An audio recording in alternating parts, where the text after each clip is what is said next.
Hey, James Doyle here. Now, one of the best car auction houses in the world is Barret Jackson, and it is being watched by so many people internationally.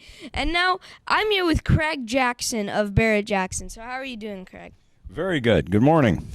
Well, it's great to be here with you, and I want to thank you so much for your time. So now, just in the theater there, you were talking about how there's copies of cars and how the prices of the Corvettes were going down because people were copying them. So tell me about that. Well, when there were so many phonies coming on the marketplace, I think a lot of collectors just had to pause. And how do you tell the real ones from the phonies? General Motors started producing some more paperwork, and we got better at spotting the cars. And I think that that's one of the things we took an initiative at Barret Jackson to do. We would love it if all the auction houses would do the same thing. You want people to come into the hobby and really enjoy it, not buy a car, take it to the car show, and then have everybody go, "Oh, you bought that, huh?" So that's a bummer. The other thing that has really been a phenomena, that has caused the numbers matching the real ones to go back up, but they've sort of plateaued again now after rebounding because the resto mods have come on so strong, and you're seeing people that want to buy cars take them out and drive them.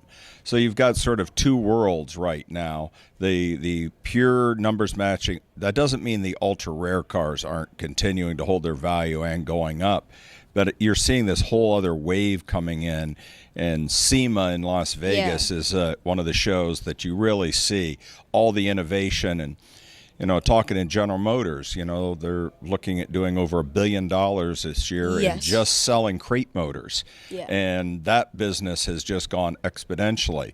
And all the guys that build these cars, TV has helped by showing people what is available out there, and I think that's a large part of what we've done over the past 22 years is bring car collecting into people's homes and make it seem more accessible, and our job is making entertaining while educating people about cars, and that's been our whole format.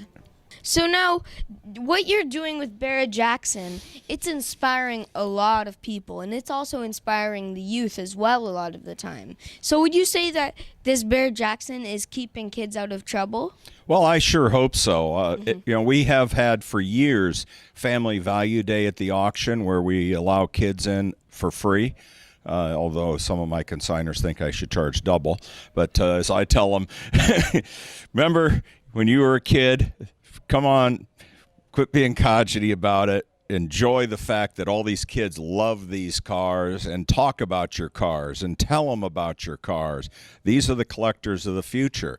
We were early adopters of the internet and social media, and we really try to get everybody on the same playing field and educate people. And I think that has brought kids into it and the next generation. And we sold, I mentioned in the theater, $65 million worth of cars to X-Geners and Millennials. And, we've been on TV for over 22 years live. So a whole generation is growing up watching us and coming to the auctions. And what's great is at the auction seeing a grandfather, a father, and a grandson. That's really cool. And they come up to me and they go, "This is the only thing we can really bond on that we all agree on. We like different sports, we like different teams, but we all love cars. And we come here and that's what we bond on." So now tell us, Craig, what is a resto mod?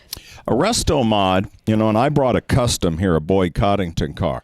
It is not a resto mod, though. It's a custom car because from the outside you can tell the car's had the door handles taken off, and it's been every inch of this car has been massaged. A resto mod has equally as much attention done to it, but it looks basically stock from the outside. It may have aftermarket bigger tires and wheels, but they try to make them look like the vintage wheels.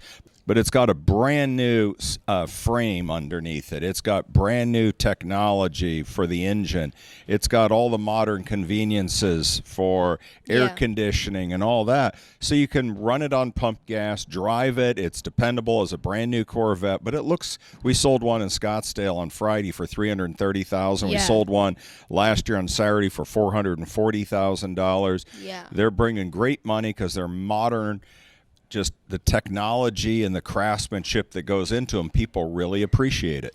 Well, that's really cool. So now a big thing is with you and your wife. She is very supportive of you, with your passion of all these cars. So tell us about that.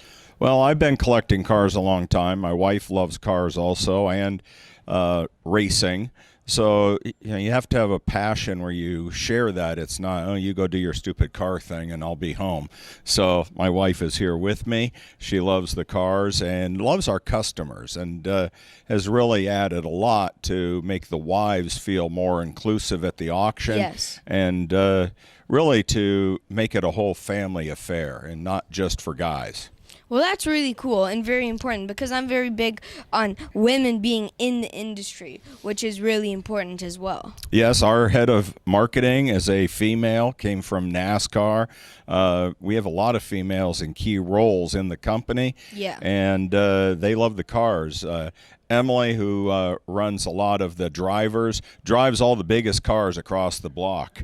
And she's sort of petite, but drives the absolute monster vehicles over the auction block, and she runs the drivers. Well, that's really cool. So now, do you ever think that at your auction house that there's people like wives or whatever pulling on their husband's shoulder saying, okay, you spent too much, you spent too much?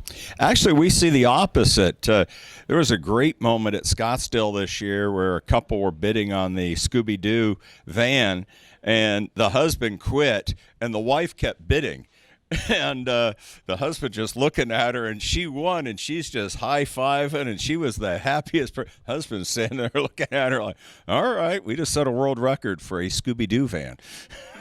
So now I'm on a journey to build my own GT40. Now, can you tell us one authentic GT40, like what the value of those cars are? Well, it can vary broadly, from a Le Mans winning car to a street car to a car. We had one offered to us in Scottsdale. It all depends on its racing provenance, if it was a race car, and what's left of the original car. So, they can go from a couple million to probably north of 20 million for a multi-winning car. So yeah, they are very rare, and it's a car that I think because they brought the GTs back out, it's brought a lot more notoriety, having them go and win 50 years after winning first back in, with the car number 2, and bringing back the heritage cars has really brought a lot of notoriety to the original cars.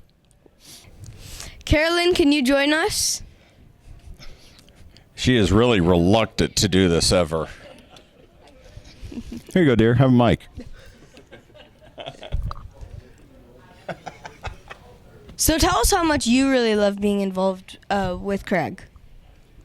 James, I'd say I absolutely love being involved in the auction because it's great seeing the incredible passion that people have for cars and collecting cars. So it's addictive. So now it really is all about the passion and family for these events. So thank you very much. So thank you so much, Craig, for your time. I really appreciate it, and thank you as well. Thank you.